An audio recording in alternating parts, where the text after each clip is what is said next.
आणि आता बातमी आहे मराठा आरक्षणाच्या संदर्भातली। मराठा आरक्षणासंदर्भात सरकारकडून हालचालींना कमालीचा वेग आला। वर्षा निवासस्थानी विशेष 1.5 तास बैठक आयोजित करण्यात आली होती।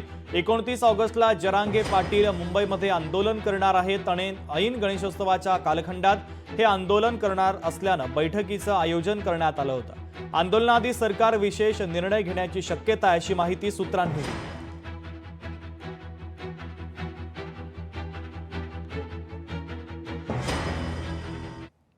आम्ही वारकरी संप्रदायाचे सगळे संस्कार परंपरा चालवणारे लोक आहेत। आम्ही मुंबईत न्यायासाठी यायला लागलो आणि उलट ही चांगली गोष्ट आहे। देशाच्या पातळीवरती पहिल्यांदा असा संदेश जाणार आहे।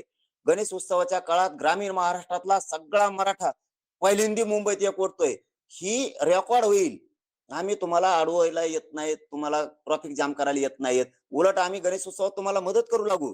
आणि याच्या पुढचं लोकशाही चॅनलच्या माध्यमातून मी मुंबईकरांना सगळ्या सांगतो, आमची चूक काय। 2 वर्षात मी कधी फोन केला नाही, पण 2 महिन्यापूर्वी 2.5 महिन्यापूर्वी मी देवेंद्र फडणवीस साहेबाला फोन करून सांगितलं होतं। त्याच वेळेस मी 288 आमदारांना फोन केले होते, तुम्ही आंतरवालीला आम्हाला तुमच्याशी बोलायचंय, आम्हाला मुंबईला यायचं नाहीये।